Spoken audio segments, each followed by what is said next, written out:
तुम्हारे पिता के सभी अपराधों को क्षमा कर उन्हें मुक्त करता हूं।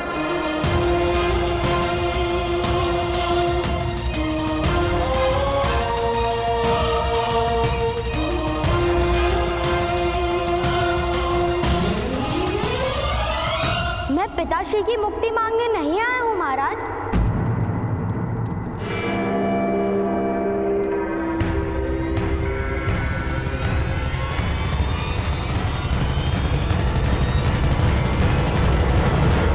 मुक्ति मांगने नहीं आए तो फिर क्या आशा है वत्स? क्या मांगने की इच्छा है तुम्हारी?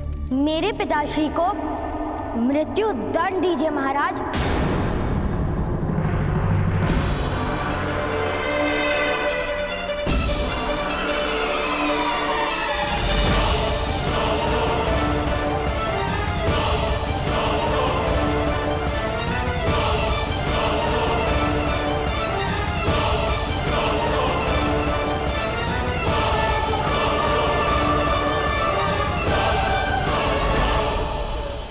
पुत्रकर, ये तुम क्या कह रहे हो? मृत्युदंड? अपने पिता की मृत्यु की कामना करते हो? नहीं, उनके सम्मान की कामना करता हूं। जब मैं महामुनि को लेने गया था तब मेरे हृदय में केवल मेरे पिताश्री के जीवन का महत्व था, किंतु आज समझ में आया कि सम्मान से रिक्त जीवन और जल से रिक्त पौधे एक समान होते हैं।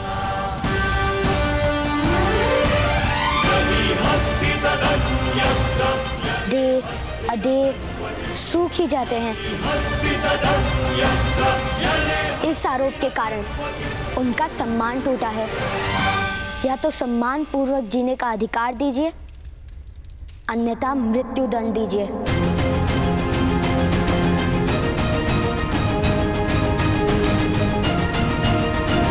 पुत्र, तुम अपने पिता से उनके जीवन का अधिकार छीन रहे हो। नहीं, मैं अपने पिता को सम्मान का अधिकार देने का प्रयत्न कर रहा हूं।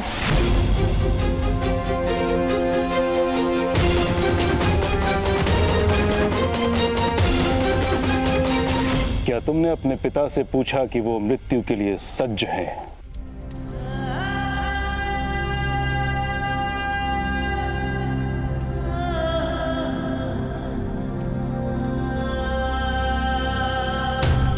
मेरा मन मेरे पिताश्री की छाया है महोदय।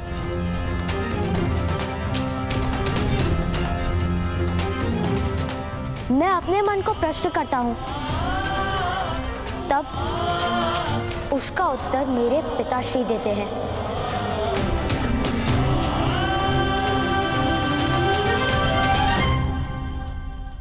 अद्भुत अद्भुत हो तुम पुत्रकर। सम्मान, अधिकार, इन दो शब्दों का अर्थ अधिकतर मनुष्य मृत्यु तक नहीं जान पाते।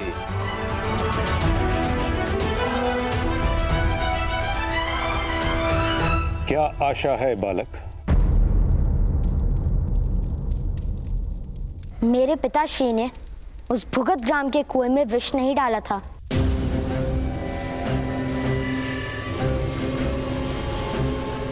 और यदि डाला था तो समग्र समाज के सामने सिद्ध कीजिए कि मेरे पिताश्री ने अपराध किया है।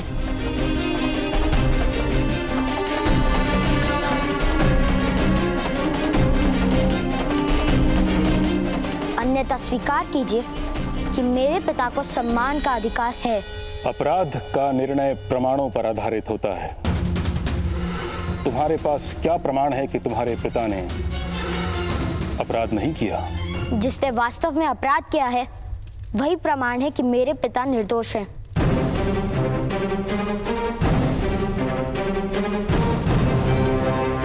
कहां है वो व्यक्ति? उसे इस सभा में उपस्थित करो।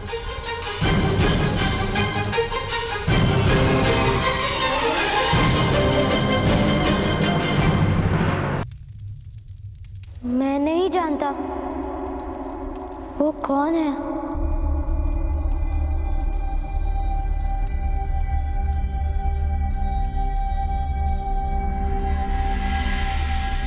आप उसे ढूंढिए महोदय। मेरे ताऊ कहते हैं कि अपराधी को ढूंढकर उसे दंड देना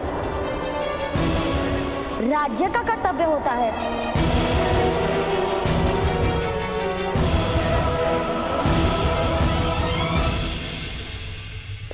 उद्दंड हो तुम बालक।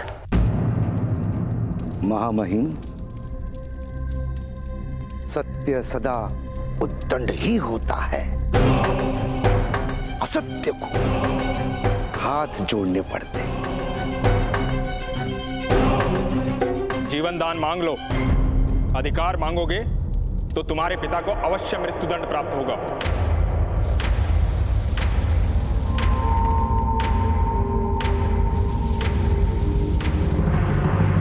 मेरे पिता ने शिक्षण दिया है कि हम सूत हैं, श्रम करके धन कमाते हैं, दान नहीं लेते।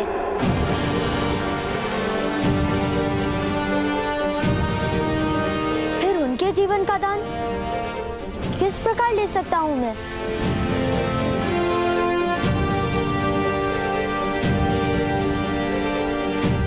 मैं उस अपराधी को राज्यसभा में अवश्य उपस्थित करूंगा।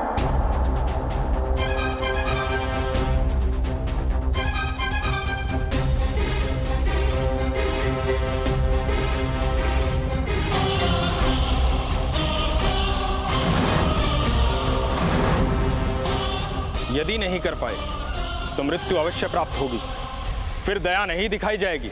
अपराध सिद्ध हो ही नहीं सकता महोदय। मुझे मेरे पिताश्री पर पूर्ण विश्वास है।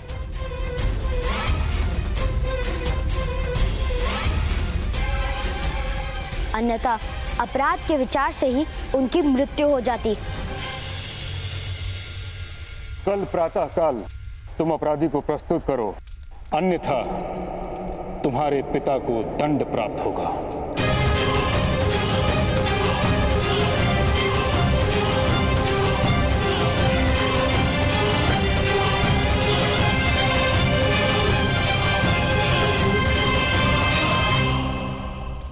समय है,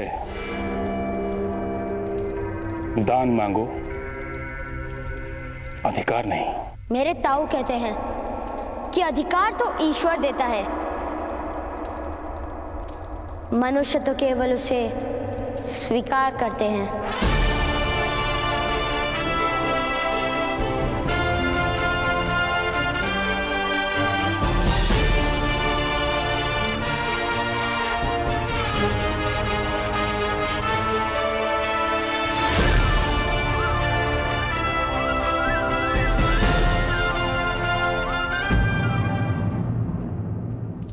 ये क्या क्या तूने कहा?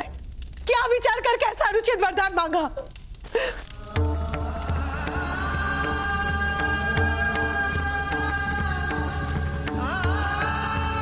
पिताश्री की आंखें सदा आकाश को देखती थी,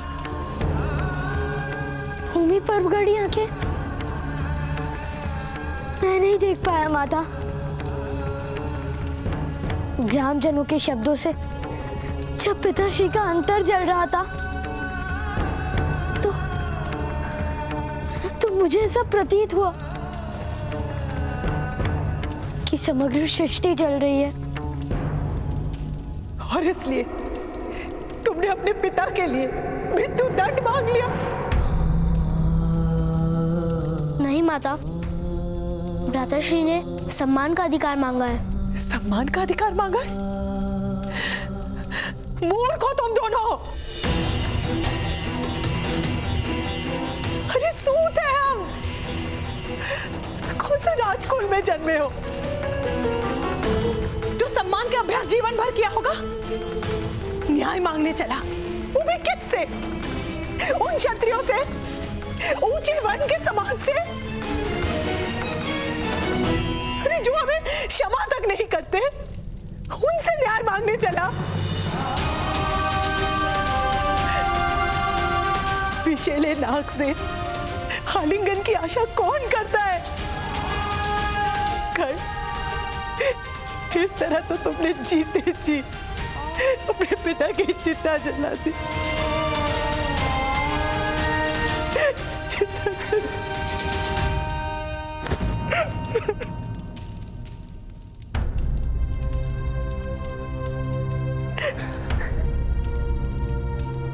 राधा, वृक्ष को हठपूर्वक मोड़ कर रख दो तो कुछ काल पश्चात वो सीधा होना भूल जाता है। तुम्हारी स्थिति ऐसी ही है, हमारे समाज की स्थिति ऐसी है। हमें सम्मान और स्वतंत्रता का मूल्य ही अब समझ में नहीं आता। किसने मांगी स्वतंत्रता आपसे? किसे अपने जीवन से पीड़ा है? केवल आपको। जेठ जी, जिन्हें सुख के स्वप्न देखने में रुचि है, उनकी निद्रा तोड़ने का यज्ञ क्यों आरंभ किया आपने? और उस यज्ञ में मेरे आर्य की बलि क्यों देना चाहते हैं आप? नहीं माता, पिताश्री का बलिदान नहीं होगा। भ्राताश्री पे विश्वास रखिए।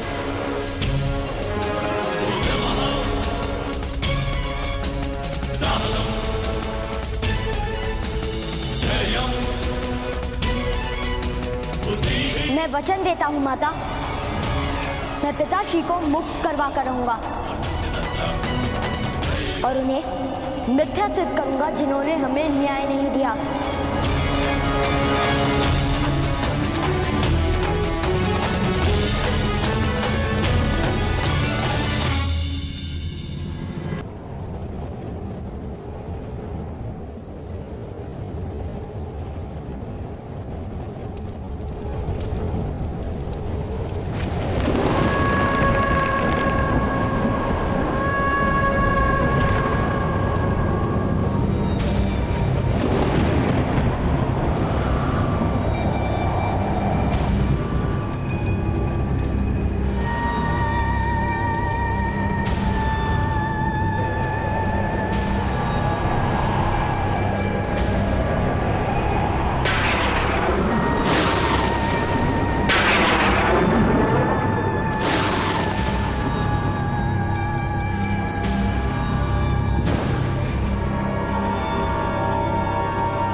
वायु के कारण दिए और मशाल दोनों बुझ गए। मैं पुनः जला देती हूँ।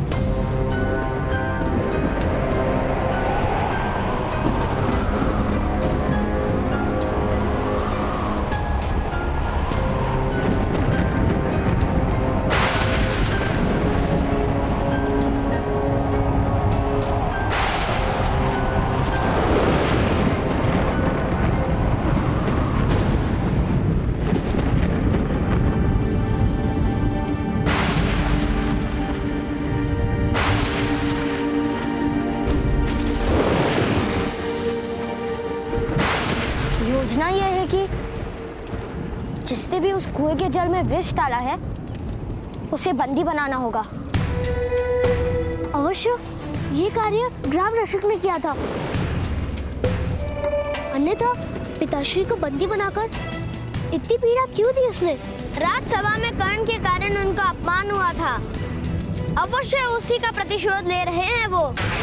लोहारों और सूतों में संघर्ष करवाकर कर्ण को अपराधी घोषित करने की इच्छा है उनकी।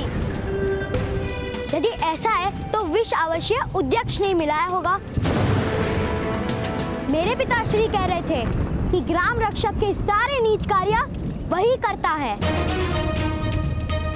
मैंने सुना है कि उद्यक्ष महोदय जंगल के रास्ते शिव मंदिर की ओर जा रहे हैं। चलो उसका दमन करना होगा हमें।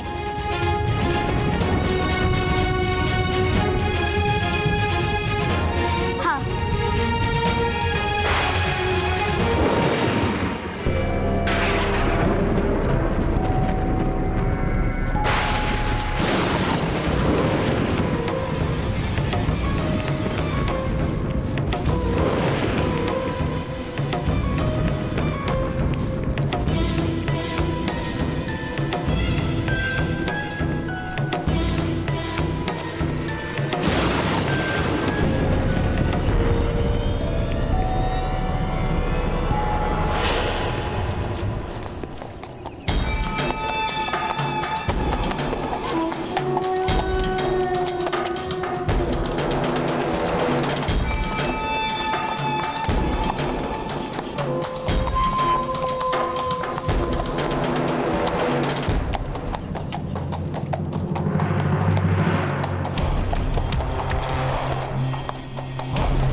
इस आरोप के कारण उनका सम्मान टूटा है।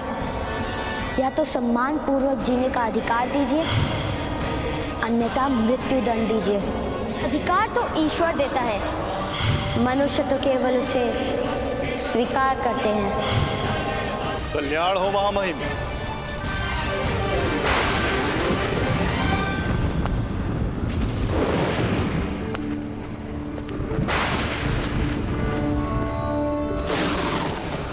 प्राणीपत महामुनि। कल्याण हो। आप किस चिंता में पड़ गए? मनुष्य के जीवन को सरल बनाने के लिए जो व्यवस्थाएं निर्मित की जाती हैं, उनके भंग हो जाने की चिंता, जिसका प्रथम चिन्ह मैंने राज्यसभा में देखा है। आज एक सूत का बालक भरी सभा में यह कहकर चला गया कि उसके साथ अन्याय हुआ है। अगर ये वास्तव में सत्य है तो ये व्यवस्था अनुचित है, क्षत्रियों का व्यवहार अनुचित है। राजा पर प्रजा का विश्वास उठ जाए, रक्षक पर प्रजा संदेह करने लगे, प्रजा असंतुष्ट हो तो उससे विद्रोह जन्म लेता है। क्या नीच वर्ण के मनुष्य को सम्मान और न्याय का अधिकार नहीं? नहीं महामुनि, ऐसा कदापि नहीं। सम्मान और अधिकार, इन दोनों में किस प्रकार भेद हो सकता है? सभी तो परमात्मा के अंग हैं। किंतु व्यवस्था ऐसी हो गई है कि नीच वर्ण के मनुष्य का दमन और शोषण होता है। किंतु प्रत्येक मनुष्य को शस्त्र उठाने का अधिकार भी तो नहीं दिया जा सकता। अंकुश से अनुशासन रहता है और अनुशासन से न्याय। यथार्थ कह रहे हैं आप, किंतु शस्त्र धारण करने वाला अपनी बुद्धि, विवेक और ज्ञान का त्याग कर रहा है, यह भी तो सत्य है। अर्थात एक उत्तम व्यवस्था शोषण का कारण बनती जा रही है। और एक बात स्मरण रहे महामहिम, सतयुग समय का प्रथम खंड था। तब मनुष्य समाज में गुण अधिक थे, इसलिए वर्ण व्यवस्था मनुष्य के मूल्य और सम्मान का आधार नहीं था।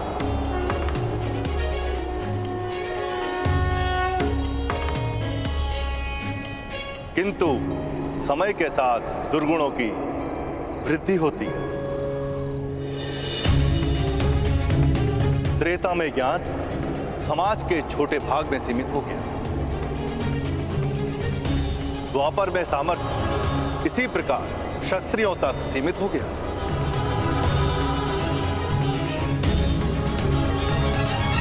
ज्ञान और सामर्थ्य पर सामान्य प्रजा का अधिकार चला गया।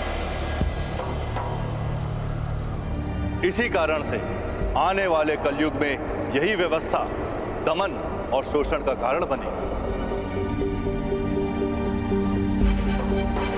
और जब दमन होता है तो विद्रोह भी होता ही है। तो फिर आप ही बताइए महामुनि, ऐसी स्थिति में क्या उचित होगा? हम केवल अपने कर्तव्य मार्ग पर चलते हुए ईश्वर के अवतार की प्रतीक्षा कर सकते हैं। व्यवस्थाओं को शुद्ध करने का प्रयत्न भी कीजिए महामहिम। सिंहासन पर धर्म और सामर्थ्य एक हो, ऐसा प्रयत्न कीजिए। यथाशक्ति समाज को सुख देने का प्रयत्न करें। महामुनि प्रणिपात। कल्याण हो। ताक्षरी, भ्राता पांडु के यहां से समाचार आया है। सब कुशल तो है विदुर? संतान का जन्म सदैव कुशल ही होता है महामहिम। पांडु का दूसरा पुत्र जन्म ले चुका है। भीम। महामुनि, धृतराष्ट्र को पुत्र का सुख कब प्राप्त होगा? पुत्र का सुख तो शीघ्र ही प्राप्त हो।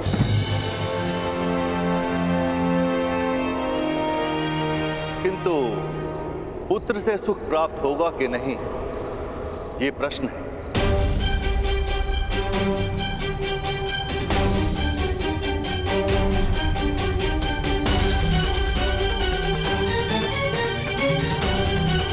कल्याण हो।